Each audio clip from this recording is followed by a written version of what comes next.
Alhamdulillah, wassalatu wassalamu ala rasulillah. Akhul Islam, berkurban atau berudhiyah adalah ibadah yang agung. Karena ibadah menyembelih adalah merupakan ibadah yang hanya untuk Allah Subhanahu wa ta'ala saja. Allah Ta'ala berfirman, "Qul inna salati wa nusuki wa mahyaya wa mamati lillahi rabbil alamin." Katakanlah sesungguhnya salatku, nusukku, ya. Sebagian ulama menafsirkan kata nusuk yaitu dzabihah, itu sembelihan. Hidupku dan matiku hanya untuk Allah Subhanahu wa ta'ala. Maka dari itulah Rasulullah SAW melaknat orang yang menyembelih untuk selain Allah. Rasulullah bersabda dalam riwayat Muslim, "La'anallah man dzabaha li ghairillah." Semoga Allah melaknat orang yang menyembelih untuk selain Allah Subhanahu wa ta'ala.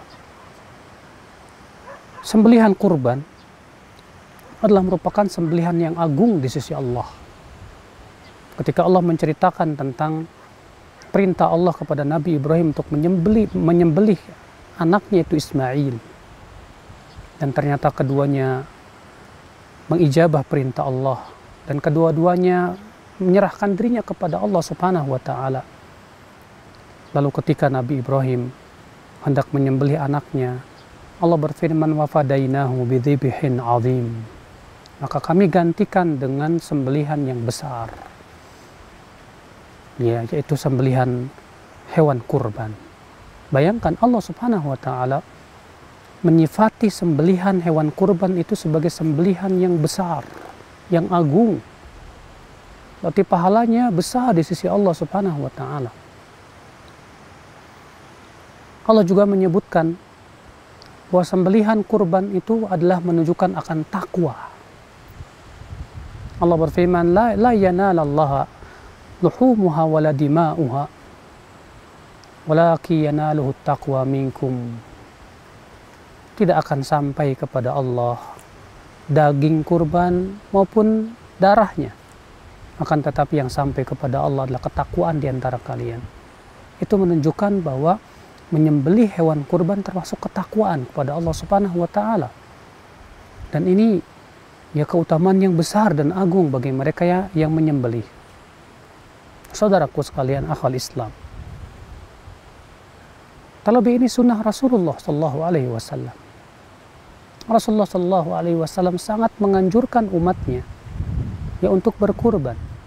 Sampai-sampai Rasulullah bersabda dalam hadis yang dihasankan oleh Syekh Albani rahimahullah, "Man wajada sa'atan falam yudhhi fala yaqrabanna musallana." Siapa yang mendapatkan keluasan rezeki namun ia tidak berudhiyah, maka janganlah ia mendekati tempat sholat kami, kata Rasulullah SAW. Berarti itu menunjukkan sangat ditekankan sekali. Namun di sana ada keutamaan-keutamaan berudhiyah yang ternyata hadisnya dhaif, bahkan terpalsu. Seperti disebutkan bahwa orang yang berkurban nanti dia akan melewati jembatan Sirat di atas api neraka dengan menunggangi kambingnya. Ini jelas ya, para ulama menyebutkan bahwa hadisnya tidak sahih. Demikian pula orang yang berudhiyah, dia akan mendapatkan pahala sejumlah atau sebanyak bulu daripada kambing tersebut. Ini pun juga hadisnya dhaif, ya, dinyatakan kedhaifannya oleh para ulama. Maka dari itu kita cukupkan dengan keutamaan-keutamaan yang besar yang ditunjukkan oleh Al-Quran dan hadis yang sahih dari Nabi Sallallahu Alaihi Wasallam. Wabillahi taufiq.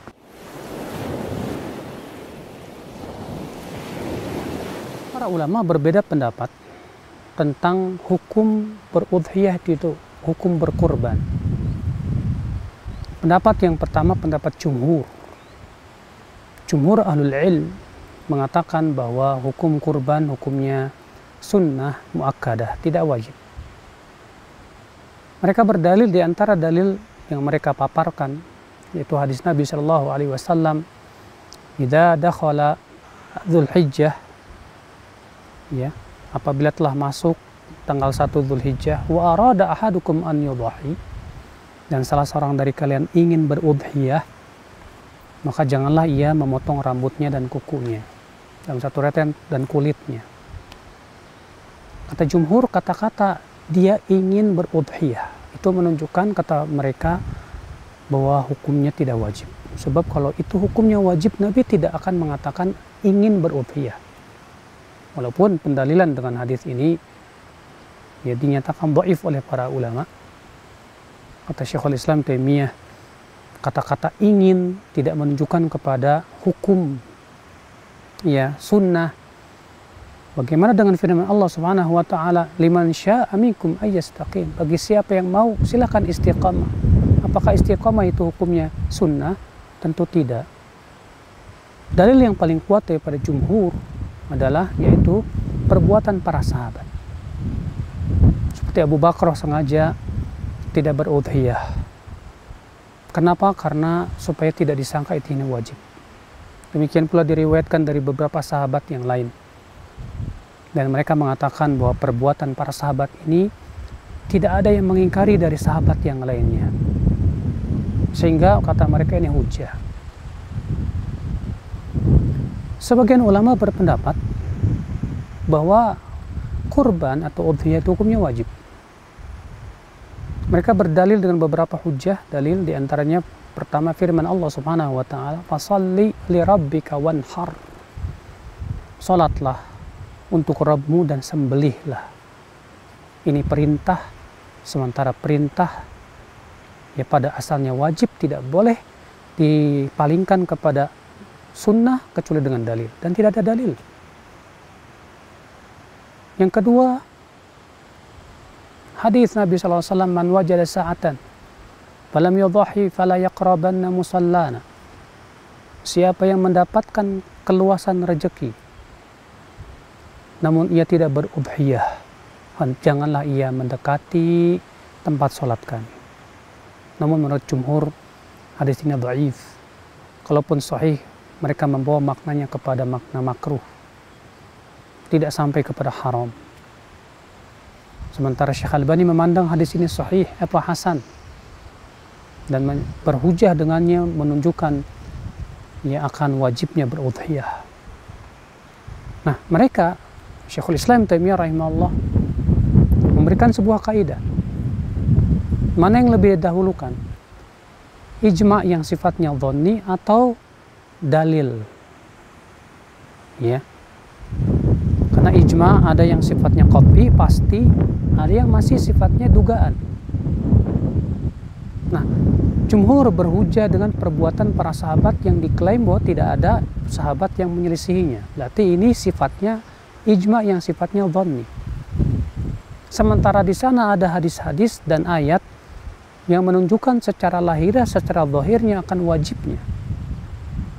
Maka Syekhul Islam Taimiyah mendahulukan dalil, lebih didahulukan daripada ijma' yang sifatnya dhanni tersebut.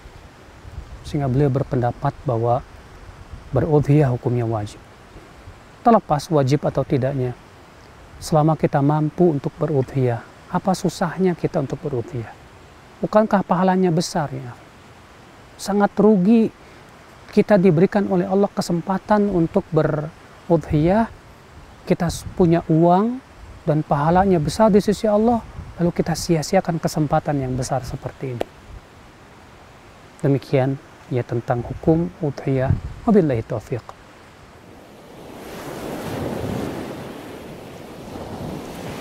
Adapun hewan kurban, pendapat yang paling kuat, yang sahih, yaitu 3 jenis saja, yaitu unta, yang kedua sapi, dan yang ketiga yaitu kambing. Karena ini yang disebutkan dalam ayat, Allah menyebutkan dengan lafaz bahimatul an'am. Dan bahimatul an'am sesuatu yang sudah dipahami oleh bangsa Arab. Itu adalah 3 jenis ini, yaitu unta, sapi, dan kambing. Maka bolehkah berudhiyah dengan selain 3 ini? Memang ada sebagian ulama mengatakan boleh. Namun pendapat yang paling kuat sekali lagi hanya 3 ini saja.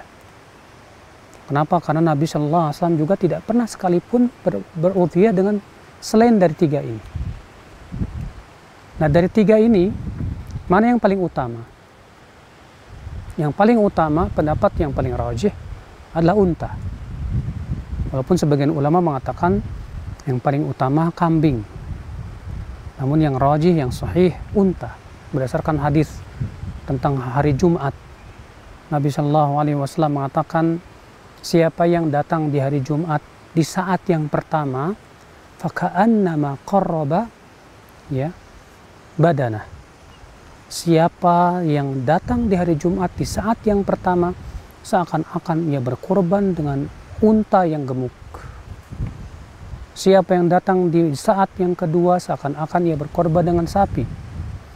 Siapa yang datang di saat yang ketiga, seakan-akan ia berkorban dengan kambing. Siapa yang datang di saat yang keempat, seakan-akan ia berkorban dengan ayam. Berarti itu menunjukkan bahwa berkorban dengan unta itu yang paling utama. Kemudian setelahnya sapi, kemudian setelahnya kambing. Mana yang lebih utama? Yang jantan atau yang betina? Dalam hal ini kata para ulama sama saja. Namun dilihat mana yang lebih mahal harganya, maka itu yang paling dicintai oleh Allah Subhanahu wa Ta'ala. Semakin mahal harganya dan semakin kita mengeluarkannya dengan perjuangan tentunya, maka itu semakin utama di sisi Allah Subhanahu wa Ta'ala. Dan ingat, untuk hewan kurban juga ada batasan umurnya. Ya, untuk kambing tidak boleh kurang dari 1 tahun. Nah, adapun biri-biri, sebagian ulama mengatakan kalau tidak ada yang 1 tahun, maka pada waktu itu boleh yang 6 bulan. Banyak di antara kita, ya ketika membeli kambing, dia tidak bertanya dulu kepada tukangnya. Ini kambing umurnya berapa tahun? Dan kebanyakan penjual pun tidak tahu usia kambing tersebut berapa. Ya, terkadang ada kambing baru umur 3 bulan, karena memang kambingnya besar sudah dijual untuk kurban. Kita katakan ini tidak sah. Saudaraku sekalian, akhwal Islam, azani Allah wa iyyakum. Jadi ini yang berhubungan dengan hewan kurban. Wallahu a'lam.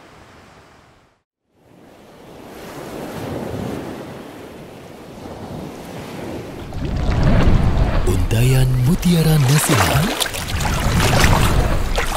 Untayan Mutiara Nasihat.